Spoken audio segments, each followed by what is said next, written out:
आप सभी विद्यार्थियों का एक बार फिर से विवेक बाल निकेतन स्कूल की ऑनलाइन क्लासेस में आप सभी का स्वागत है। हम जो है जंतुओं में जनन पाठ 9 जो हमारा पाठ था वो चल रहा था। आज जो है जंतुओं में जनन पाठ 9 इसका चौथा दिन है। ठीक है, डे 4 यानी चौथा दिन है इसका।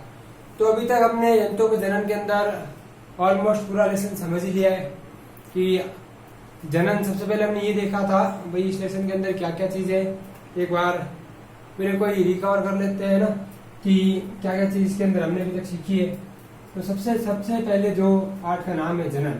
तो जनन का मतलब क्या है? ठीक है, जनन का मतलब है अपने ही समान संतान उत्पन्न करना जनन कहलाता है। ये तो हो गया जनन। ठीक है, उसके बाद में हमने क्या देखा था कि जनन की 2 विधियां होती है। कौन कौन सी है? लैंगिक और अलैंगिक जनन। तो अगर पूछी जाए कि जनन की विधियां कौन सी है तो याद रखोगे जनन की जो है 2 विधियां होती है। ठीक है, जनन की विधियां कौन कौन सी है? जनन की जो एक विधि है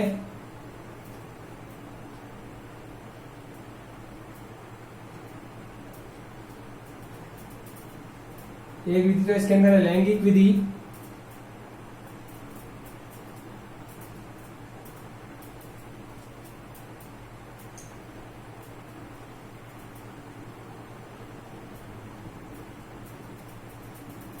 और दूसरी जो है वो है अलैंगिक।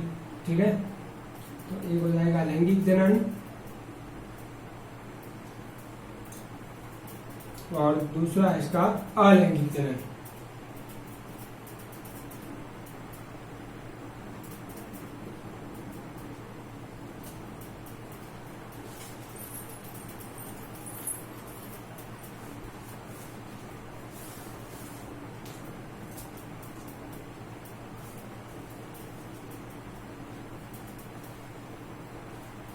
लैंगिक जनन और अलैंगिक जनन।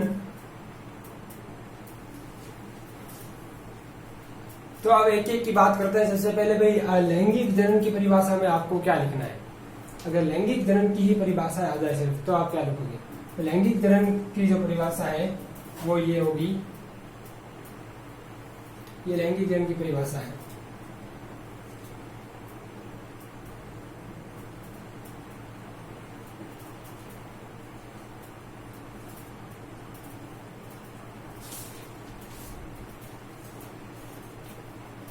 लैंगिक जनन की परिभाषा ये है कि नर और मादा युग्मकों का उसमें संलयन होता है। तो ये हमें लिखना है।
तो ये जो है आपके लैंगिक जनन की परिभाषा है। लैंगिक जनन का मतलब यही होता है कि नर युग्मक और मादा युग्मक के संलयन से जो जनन होता है उसे हम लैंगिक जनन कहते हैं।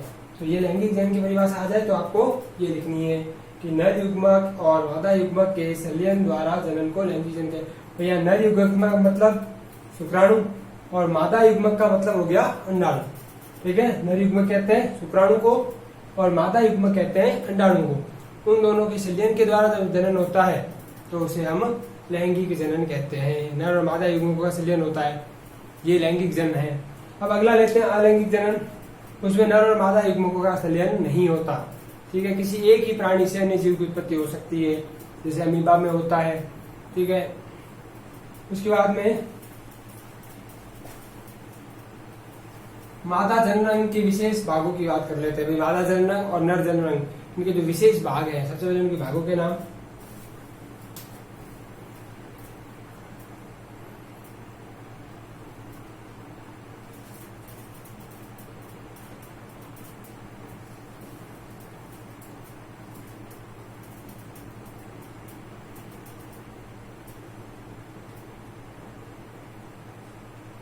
मादा जननांग के अंदर कौन कौन से भाग आए थे? मादा जननांग के अंदर अंडाशय था,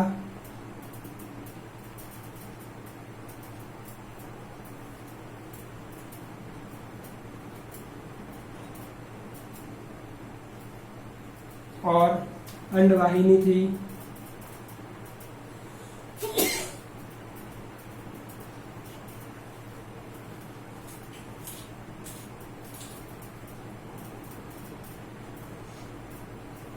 और गर्भाशय व गर्भाशय था। ये तीन चीजें थी।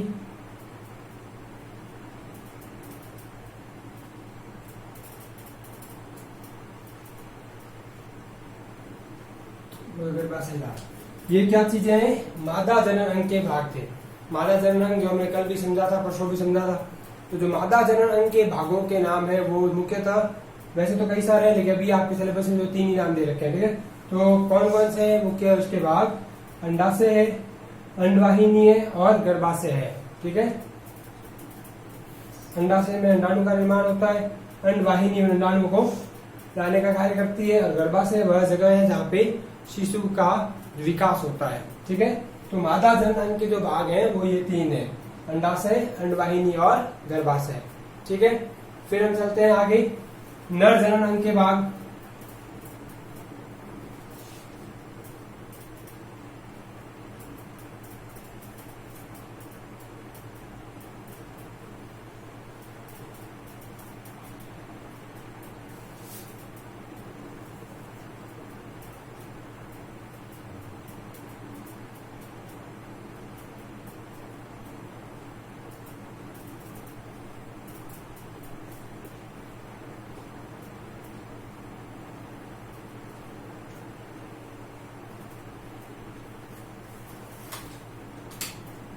अभी देख लेते हैं नर जनन अंग के भाग कौन कौन से हैं। नर जनन अंग के भागों में जो सबसे मुख्य था,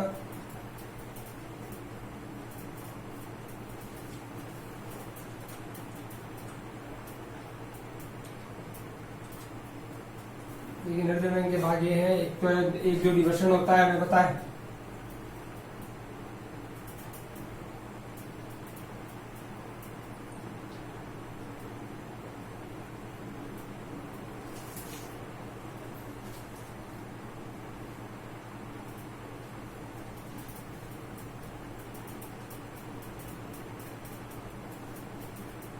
वर्षण है और शुक्राणु है,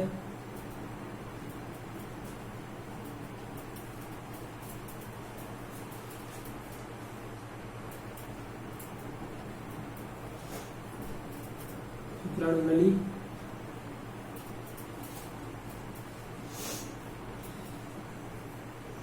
और सीसन है।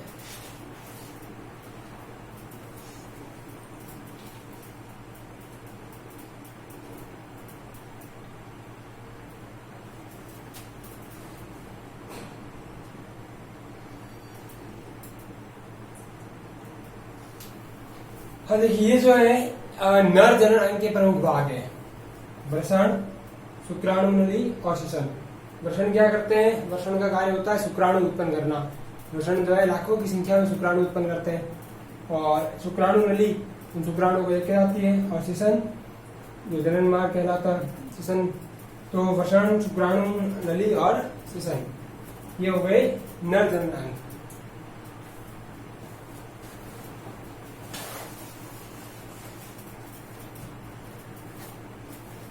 और इसमें विशेष बातें ध्यान रखने वाली कौन सी है कि भाई जैसा कि मैंने बताया था कि अंडाशय क्या उत्पन्न करता है, मादा युग्मक यानी कि अंडाणु, और जो वसंत होता है वह नर युग्मक उत्पन्न करता है जिसे कि हम शुक्राणु कहते हैं। ठीक है, और अंडाणु और शुक्राणु का जब निषेचन होता है उसी से भी नया युग्मनज बनता है। ठीक है, वही युग्मनज जो है वह आगे जाकर के भ्रूण का विकास करता है। ठीक है, तो इस लेसन में हमें समझने वाली बात यही है कि भाई जनन क्या है, अपने समान संतति उत्पन्न करना जनन कहलाता है।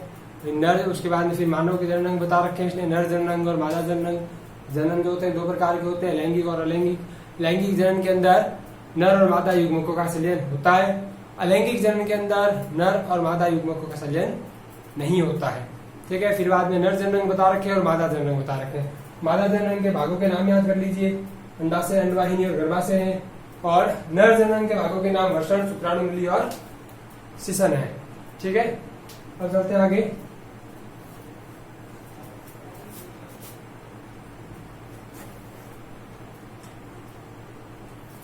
इसके अलावा निषेचन जो होता है वो आंतरिक निषेचन और बाह्य निषेचन दो प्रकार का भी होता है। तो आंतरिक निषेचन किसे कहते हैं, बाह्य निषेचन किसे कहते हैं? जब कोई निषेचन मादा के शरीर के अंदर जब निषेचन होता है उसे तो हम आंतरिक निषेचन कहते हैं, और बाह्य निषेचन जब निषेचन मादा के शरीर से बाहर होता है तो उसे हम बाह्य निषेचन कहते हैं। तो पहले हम बात कर लेते हैं आंतरिक निषेचन की।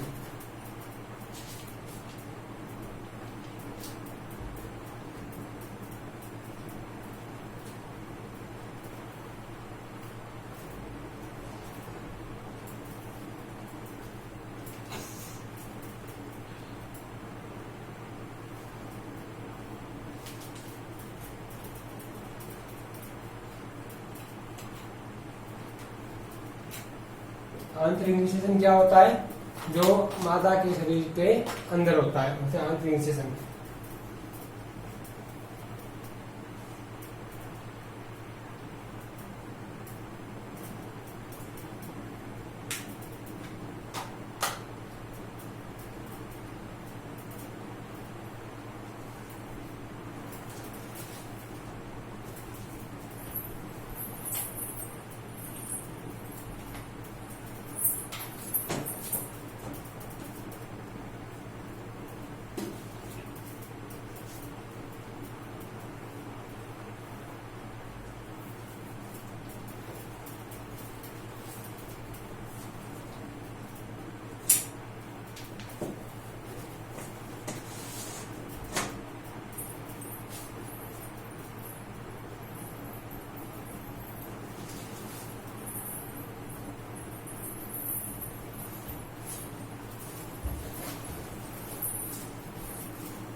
तो मादा के शरीर के अंदर होने वाला निषेचन, वह निषेचन जो मादा के शरीर के अंदर होता है उसे हम आंतरिक निषेचन कहते हैं। ठीक है, अब आंतरिक निषेचन जैसे किस किस में हो सकता है, जैसे मनुष्य, मुर्गी, गाय, कुत्ता, इन सारों में आंतरिक निषेचन होता है। ठीक है, इसके उदाहरण लिख लेते हैं हम। जैसे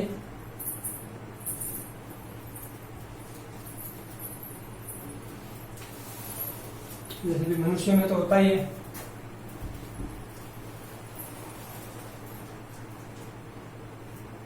किस किस में होता है, मनुष्य में होता है ना, मुर्गी के अंदर होता है,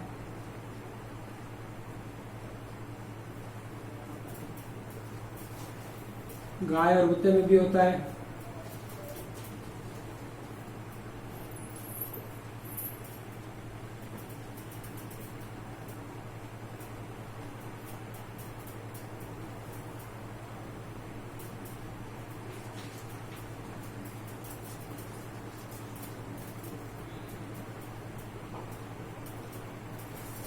तो वे आंतरिक निषेचन वैसा निषेचन जो माता के शरीर के अंदर होने वाला निषेचन आंतरिक निषेचन कहलाता है।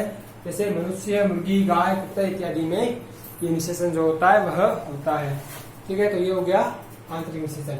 अब हम बात करेंगे बाह्य निषेचन की। आंतरिक माता के शरीर के अंदर हो रहा है तो बाह्य कहाँ होगा, माता के शरीर के बाहर होगा। कई जीव ऐसे भी होते हैं जिनमें माता के शरीर के बाहर निषेचन भी होता है, जैसे मेंढक मेंढक के अंदर क्या होता है, बाह्य निषेचन होता है।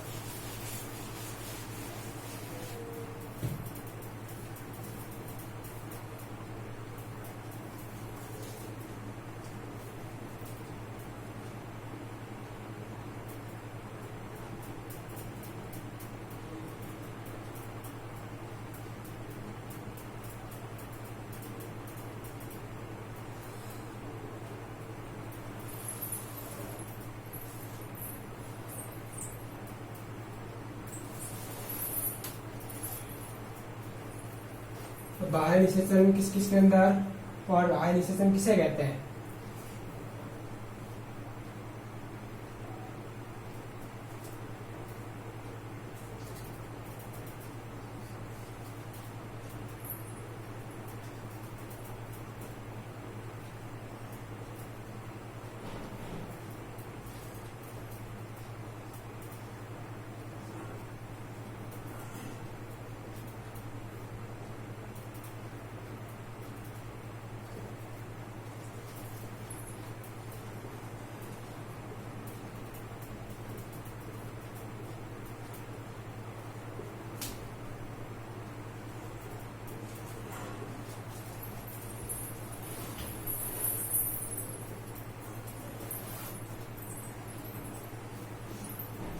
वह निषेचन जो मादा के शरीर के बाहर होता है। ठीक है,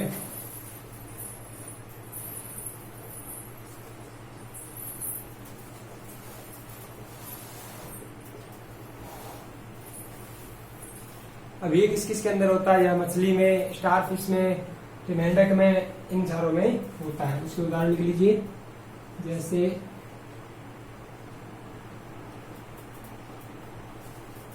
मेंढक में होता है,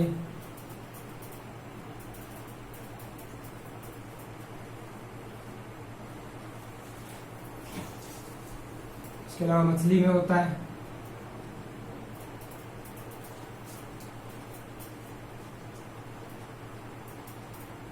स्टार फिश में और कई में होता है। स्टार फिश भी एक प्रकार की मछली होती है।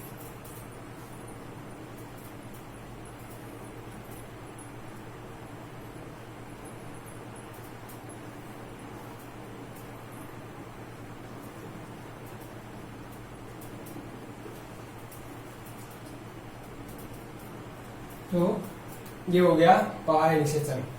बाह्य निषेचन किसे कहते हैं? ऐसा निषेचन जो मादा के शरीर के बाहर होता है वह बाह्य निषेचन कहलाता है। और किस किस के अंदर होता है? ये होता है मेंढक में, मछली में, स्टार फिश में, इन सारों में बाह्य निषेचन होता है। तो बात करते हैं आगे।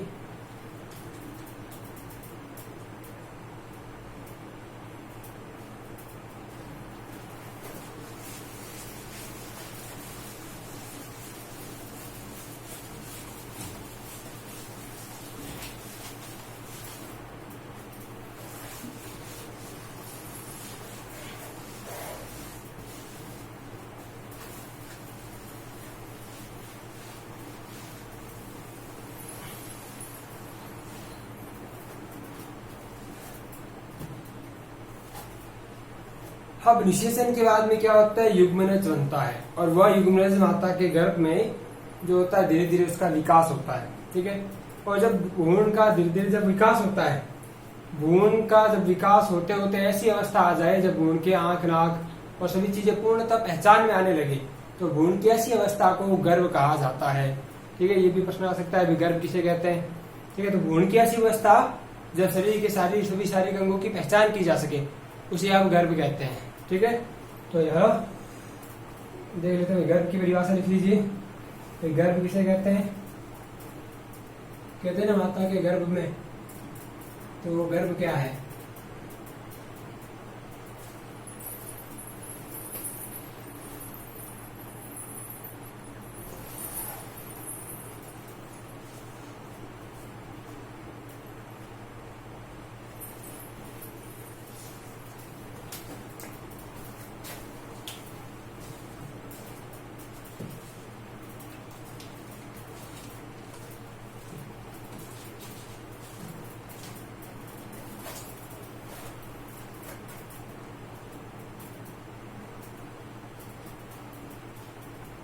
गर्भ की परिभाषा क्या होगी?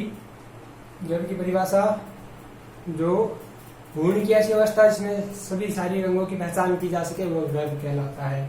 ठीक है।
तो ये जो है गर्भ की परिभाषा है ना, कि भाई भ्रूण की वह अवस्था जिसमें उसके सभी शारीरिक भागों की पहचान हो सके वह गर्भ कहलाता है। भ्रूण जब ऐसी अवस्था में पहुंच जाए तो उसके सभी शारीरिक भागों की पहचान हो सके तो उसे हम गर्भ कह सकते हैं। ठीक है। अब गर्भ के बाद आगे चलते हैं। तो हमें पता है कि जंतु जब बच्चे पैदा करने के आधार पर भी दो प्रकार के होते हैं, जरायुज और अंडज। जरायुज जो अंडज जो सीधे अंडज जो अंडे देते हैं, जरायुज जो शिशु उत्पन्न करते हैं। ठीक है। तो जरायुज किसे कहते हैं? पहले गर्भ हो गया, बात करते हैं जरायुज की।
तो भाई जरायुज मतलब आ गया समझ।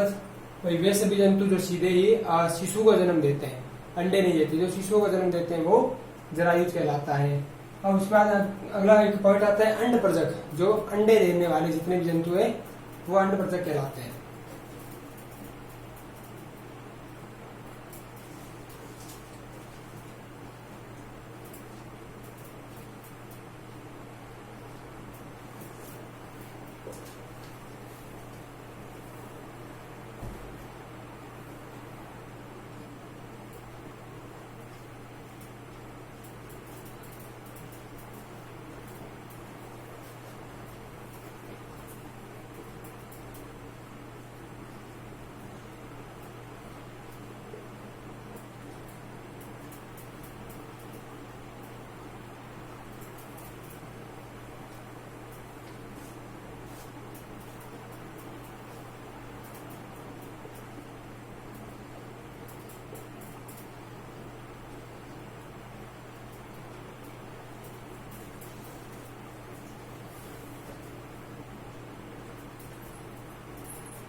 तो ये अंडप्रजक हो गई। अंडप्रजक मतलब वे जंतु जो अंडे देते हैं वो अंडप्रजक कहलाते हैं।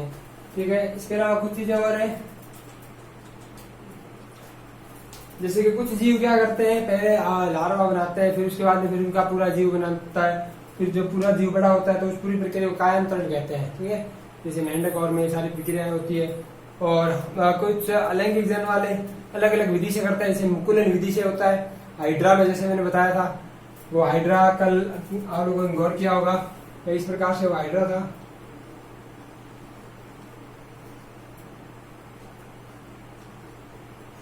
हाइड्रा में क्या होता है, सबसे पहले पास में थोड़ा मुकुल बनता है, उभार बनता है, तो यही उभार आगे बड़ा होकर के एक नया हाइड्रा बन जाता है, दोनों अलग हो जाते हैं, तो ये मुकुलन विधि कहलाती है। और उसके अलावा जैसे अमीबा के अंदर द्विखंडन विधि होती है, तो ऐसे जीव है जिसमें खंडन विधि के द्वारा भी होता है, जैसे अमीबा हो गया इन सभी चीजों में। तो जो अमीबा में क्या होता है, जब उसकी पहले केंद्रक विभाजित होते हैं, फिर वह पूरा ही विभाजित होकर के दो अमीबा में विभाजित हो जाता है, तो वह खंडन विधि बोलते हैं उसको ना, द्विखंडन, दो टुकड़ों में बंट जाना, वो द्विखंडन विधि है। तो अमीबा जो होता है वो द्विखंडन विधि के द्वारा अपना जो है जन्म करता है।